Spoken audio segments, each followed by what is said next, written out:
Bonjour mesdames et messieurs, ici un petit résumé des grandes étapes de la mise en service du reformeur catalytique, l'URC de Honeywell. En quelques minutes, on va faire le tour. Je n'irai pas dans le détail ici, c'est vraiment pour vous donner une vue d'ensemble. Et par la suite, dans les prochaines vidéos, on ira peut-être un peu plus dans les détails, dans les éléments un peu plus techniques. Donc simplement quelques minutes pour vous donner une idée. Je vous rappelle que le pre-commissioning a été fait. Si vous ne vous rappelez pas c'est quoi, c'est les préparations de base. On a dans la documentation du démarrage du brut une très bonne idée de ce que c'est le pre-commissioning. Si j'étais vous, j'irais jeter un coup d'œil là-dessus. Tout ça a été fait. On commence 10 grandes étapes, dont 3 ont des sous-étapes. Ce qui est le cas de la 1. L'étape 1, c'est la pressurisation à l'hydrogène. Ce qu'on veut faire, c'est simple. C'est amener de l'hydrogène dans nos deux sections qu'on veut démarrer. La première section étant celle-ci. On va donc ouvrir la poignée d'hydrogène, ouvrir quelques lignes et pressuriser toutes les lignes, les tubes du four, les réacteurs, excusez-moi, et le ballon de séparateur de produits jusqu'à ce ballon ici, une fois qu'on aura ouvert cette vanne-là, bien sûr. Donc, on veut pressuriser cette section-là, et ça à 200 kPa, et mettre cette vanne-là en automatique. C'est la première vanne qu'on met en automatique. Donc, on va se retrouver à 200 kPa de ce côté-là. La pressurisation à l'hydrogène de la zone de réaction est faite. C'est maintenant le temps de faire la pressurisation du débutaniseur. Pour le débutaniseur, ça va être assez simple, ça va être la même chose. On va ouvrir la pointe, aligner les vannes adéquatement et on va se retrouver à pressuriser le débutaniseur et le ballon. Toute la zone ici va être pressurisée comme écrit dans la procédure, autour de 900 kPa. Donc, les deux zones vont être pressurisées. Elles sont pressurisées à part parce qu'il n'y aura pas de contact entre les deux zones avant un bout de temps, si je dézoome. Donc, on va partir cette section-là seule, et ils vont travailler de façon indépendante jusqu'à la fin. Il y a qu'à l'étape 8 où le NAF va enfin partir d'ici pour arriver dans cette section-là. Uniquement à ce moment-là, il y aura un contact. Sinon, on est presque dans un démarrage où on démarre deux sections différentes. Une section ici et une autre section là. Alors, voici pour l'étape 1, donc la 1A, pressurisation de la zone à 200 kPa. L'étape 1B, pressurisation de cette zone-là. L'étape 2 maintenant, qu'est-ce que c'est? L'étape 2, c'est la mise en service du compresseur d'hydrogène C301. Donc, on se rapproche un peu de la zone. Bien, c'est bien simple. On veut mettre en circuit ce compresseur-là. Alors, vous allez évidemment ouvrir la vapeur, commencer la compression et faire ici une recirculation qui va vous permettre au bout de la ligne d'avoir une recirculation continue d'hydrogène et un débit qui va être autour de 700-720 tonnes par jour. Donc, on a oui une pression à 200 kPa, mais on a aussi un tonnage qui circule, un volume d'environ 720 tonnes par jour à la fin de l'étape 2. Par la suite, la mise en service des compresseurs de surpression. Une fois qu'on a établi ici une certaine pression, puis surtout un certain volume, un certain débit d'hydrogène, on peut maintenant prendre cet hydrogène-là, l'amener au premier étage et se mettre à amener des gaz dans les zones de recontact ici, ici et ici. Alors, on va faire ça. On va tester d'abord les compresseurs s'ils fonctionnent tous. Et par la suite, vous allez acheminer le gaz que vous aviez en recirculation de ce côté-là vers les ballons. À la fin de l'étape, à quoi ça va ressembler? On va se retrouver avec deux compresseurs en fonction. On va se retrouver avec le ballon de recontact ici à 830 kPa, comme son steady state. La même chose pour lui, 2200 kPa. Et une légère sortie d'hydrogène qui sort. Cet hydrogène-là vient de où? Votre appoint aura encore été légèrement ouverte. Et c'est à ça que va ressembler la fin de l'étape 3. Pour la 4 maintenant, il va falloir aller au débutaniseur. Cependant, on doit acheminer du NAF. L'étape 4, c'est quoi? C'est l'établissement d'un niveau et d'une circulation dans le débutaniseur. Mais on ne peut pas passer par les zones de recontact, on ne peut pas passer par les réacteurs non plus. On est vraiment pas prêt à recevoir du NAF. Alors, on va complètement contourner la charge. On va ouvrir cette vanne-là et vous voyez que cette vanne-là, elle est marquée vers E304. Ça va faire quoi, ça? Ça va connecter juste ici de FOD 181 et amener du NAF dans le fond du débutaniseur. Alors, on va amener du NAF. On va établir un débit aussi de naft dans le fond. Donc, ça va nous permettre d'avoir un certain débit qui sort, hein, qui est régulier.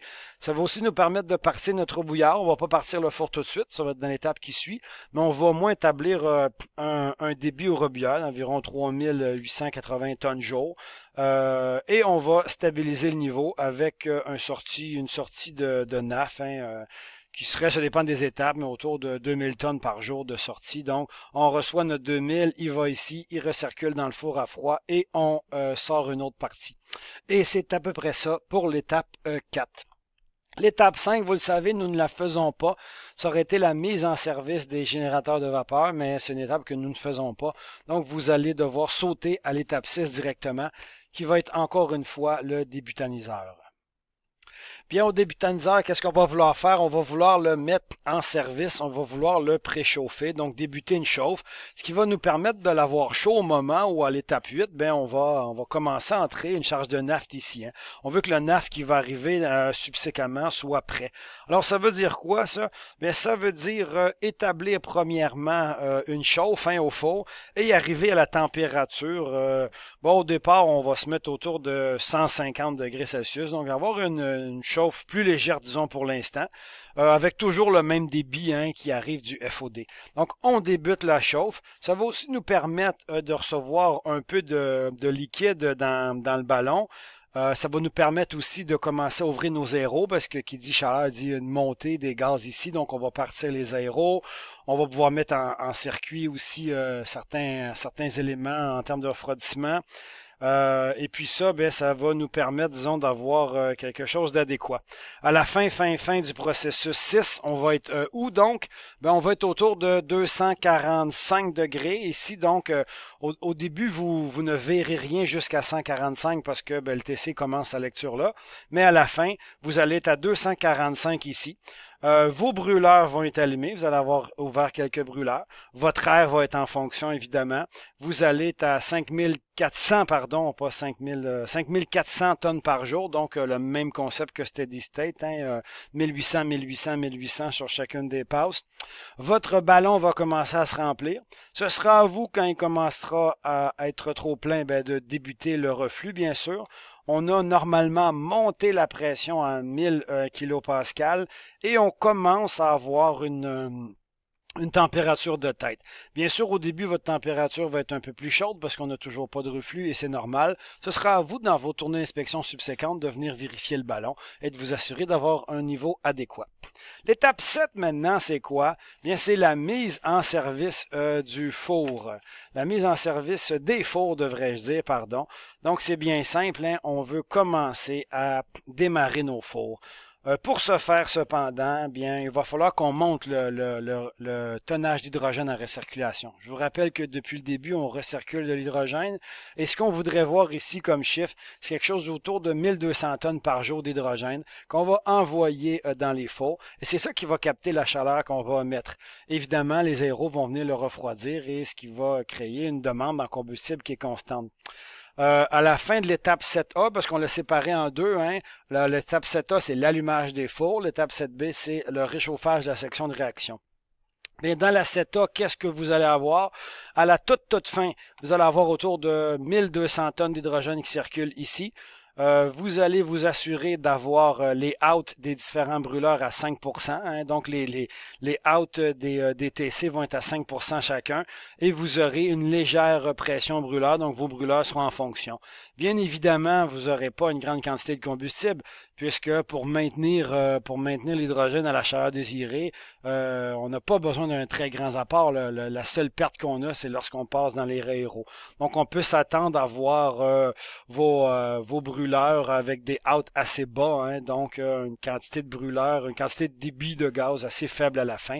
Mais donc, on veut simplement démarrer les fours de façon adéquate, avoir commencé l'oxygène, les combustibles, etc., etc., l'enlignement du circuit adéquat. L'étape 7B, là, c'est là que ça se corse un peu. Bien, on veut mettre les fours en automatique, mais on veut toujours le faire avec un débit d'hydrogène, n'est-ce pas? Alors, on va ici augmenter encore une fois le recyclage parce que qui dit augmentation de température dit évidemment un besoin de captation de chaleur plus grande. Vous devriez finir autour de 18-1900 tonnes par jour d'hydrogène qui vont être en recirculation à la fin de l'étape 7B. Et vous devriez avoir mis vos fours en automatique à 450 degrés. Je vous rappelle qu'en deçà de 400, de toute façon, vous n'avez pas de contrôle puisque c'est la plage de lecture minimum du contrôleur. Donc, vos 4 fours vont être à 450 degrés.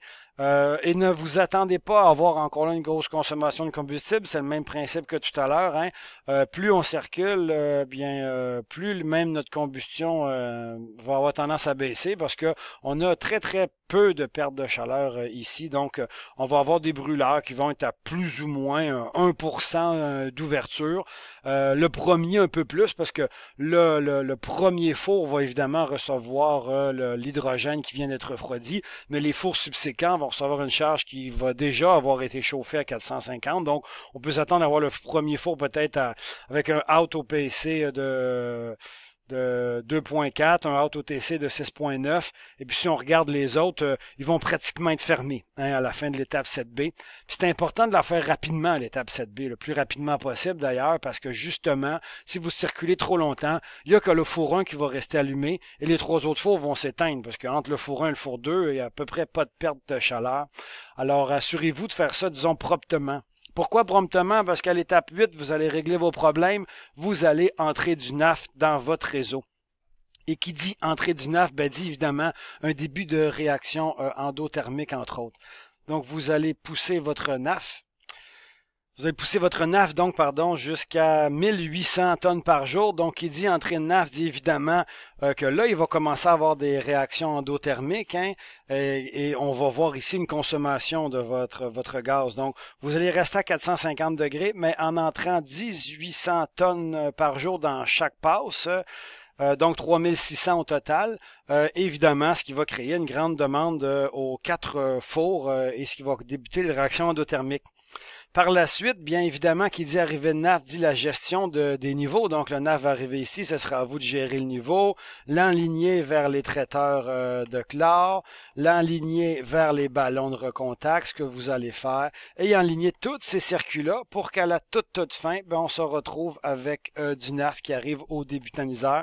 Et c'est un peu à ça que va ressembler notre procédure, la 8A. La 8B, on va aller un peu plus loin. La 8B, elle s'appelle la réchauffe de la section de réaction. Donc, dans la 8B, on va d'une part augmenter le tonnage. Hein. On était à 3006, on va passer à 4400 tonnes par jour, donc 2200 par passe.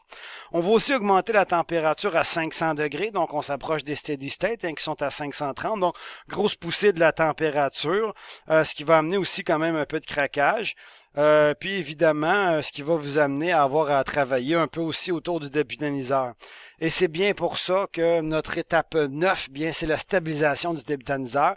Parce qu'avec une charge de 4400 qui arrive ici, un produit à 500, on a commencé à reformer, on a commencé à craquer et on va commencer à recevoir assez de gaz et assez de naft pour être capable de le stabiliser. À la toute fin, on va se retrouver avec quoi? On va se retrouver pratiquement comme en steady state. Donc, à la fin de l'étape 9, on veut notre produit qui sort adéquatement en bas, qui est stable. Le produit vient maintenant d'ici et non plus du FOD 181. On veut aussi se retrouver avec un niveau autour du 40%, ce qui est son niveau steady state.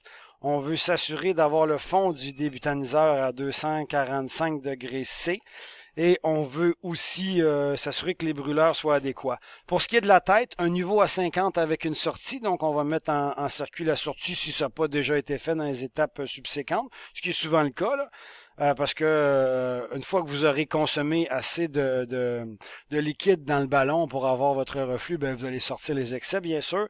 Donc, puis on a une tête qui est elle aussi stable, une tête qui est autour de 104 degrés, donc comme la température steady state. On l'a donc préparé pour la mise en service finale.